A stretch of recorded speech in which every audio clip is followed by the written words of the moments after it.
monster? No, don't be silly. There's no such thing as monsters. They're just creatures you haven't met yet. Hi, this episode is fantastic, and you are absolutely spectacular as Maestro. Oh, wow. Thank you. I feel like I can trust your opinion, seeing as you're sporting the gear. I love it. Now, I know Russell T Davies approached you about the role. Can you tell me a little bit about kind of how the character was first pitched to you and what about Maestro spoke to you? Yeah, the way I understand it is Maestro was already in existence. And then Russell came to see my show called Together Again, which I created with my music partner, Major Scales. We were doing a tour in the UK, and Russell saw our Manchester show. Now, this show Together Again. It's one of my absurder shows, more absurd. It's set in the future. It's dystopian, and I play myself in my 80s as a very over-the-top version of myself. And apparently, what Russell tells me is on his walk home that night, he thought Jinkx could play Maestro.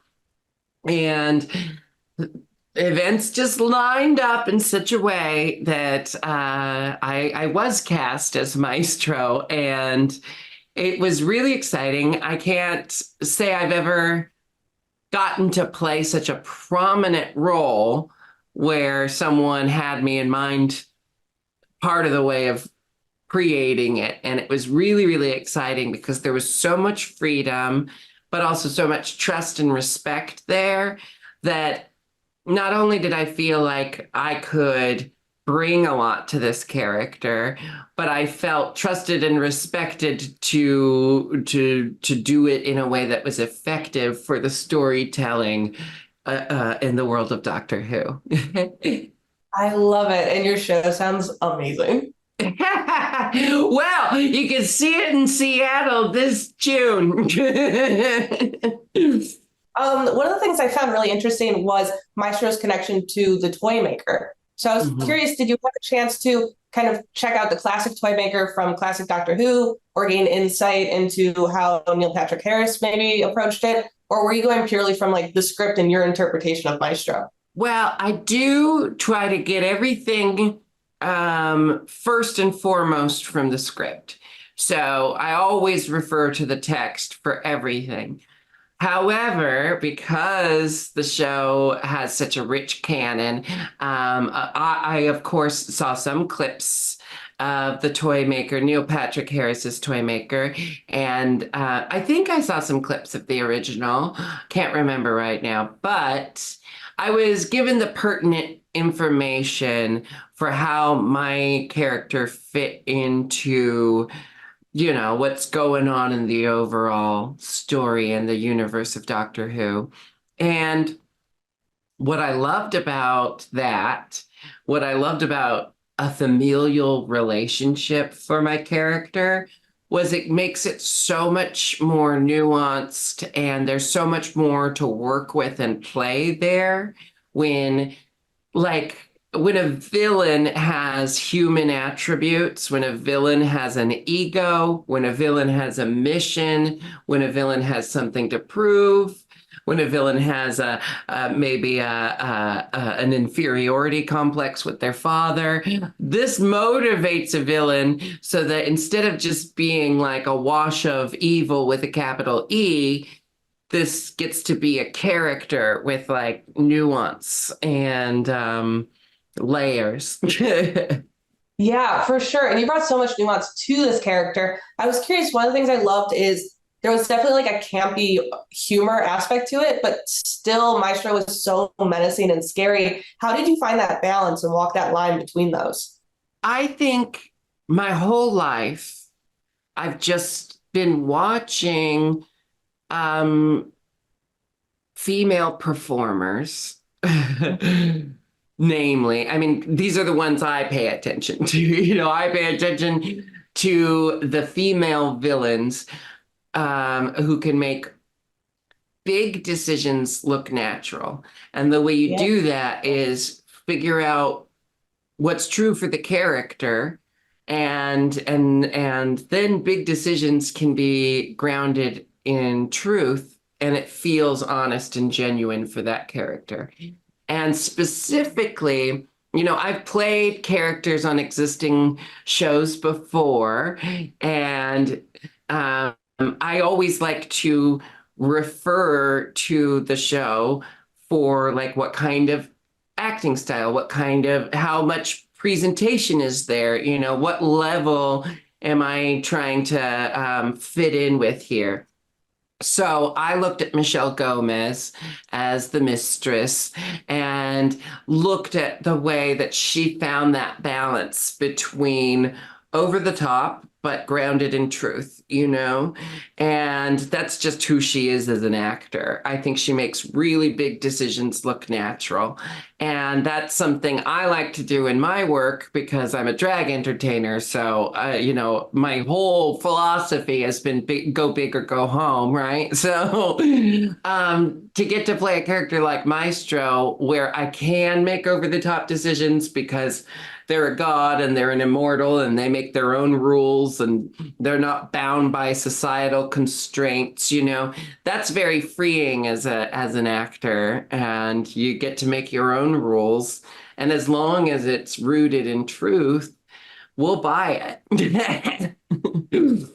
I love that you looked at Missy for this. That's so cool because she's one of my favorite villains. So that's such good insight. I love that. And then can you talk to me a little bit about working with Judy and Millie and kind of like getting to toy with them on set? Because it's such a fun dynamic to see Maestro just completely like toy and mess with the doctor.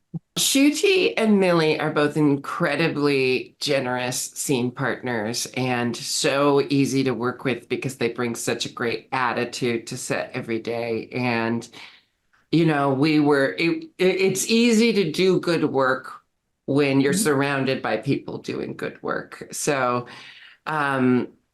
they were just always game for whatever, Shuti and Millie and I and the director, Ben. There was lots of times where we would just have a discussion of like, okay, let's try this. And it was some zany idea.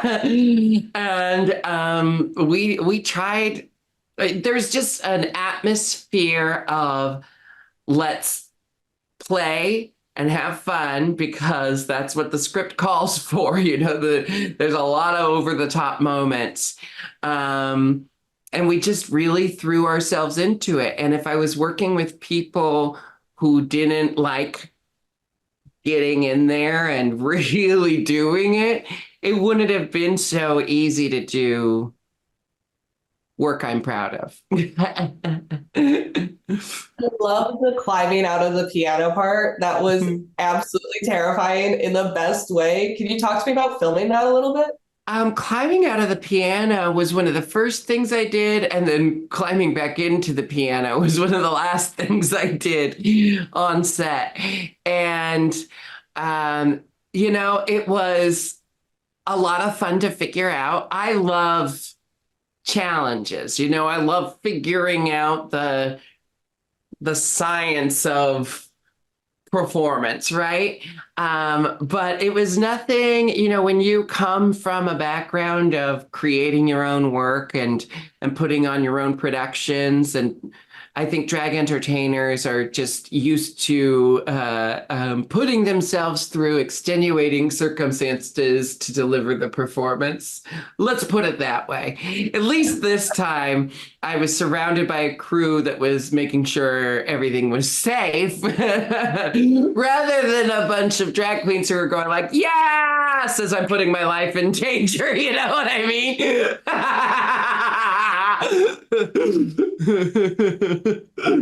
Oh my gosh, that's so great. And then music is a very like big important part of your life. And one of the things I thought was so cool about the episode is it really hammered home how important music and art is to like humanity as a whole. What did it mean for you kind of seeing the impact of music on the world in this episode? I think that like everything you're talking about is a big part of why I absolutely, beyond all the fun I had, beyond, the dream making that is getting to work on Doctor Who, the episode in Doctor Who as a whole always has a meaning and a message. And Russell's writing is always telling us something. And I love that this episode is telling us, it's telling us how essential music is to humanity. And beyond that, how essential art and artistic expression is to humanity. And I feel really excited to be part of an episode that says that after a global pandemic that shut down the arts and entertainment industry in so many ways and devastated lots of artists. And while I just think about, constantly while like corporations and CEOs were getting bailed out at that time, artists were, racking up debt. And so to be part of an episode that says you need art for your survival, I was really happy to do that. It was such a great message. And then how did it feel to almost wipe out the Beatles? Because that was the part where I was like, I'm on board with Maestro. I can't get on board with this. Well, like I said, a real captivating, good villain has a mission. And Maestro has just accepted that it's all collateral damage, right? Like you don't stand in the way of a masterpiece, right? So I really had to just get myself into that mindset, because when you're playing a villain, you have to empathize with the villain, right? Even if you don't believe in what the villain wants to accomplish, if you're going to play the villain, you've got to have empathy for them, So, of course, I don't want the extinction of mankind, but I understand what we'll put ourselves through for art. I get it, Maestro. I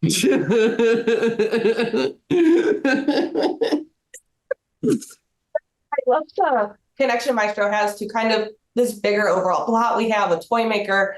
Is there any chance we could see Maestro appear later down the line? And would you want to come back maybe with Neil Patrick Harris and kind of have an overall battle with all of them? Oh, listen, I'll come back in any form or facet they want me in. If they want me to be a piece of skin stretched out on a gurney, I'll be that, I loved working with everyone involved in Doctor Who, and I would happily do it again in any capacity.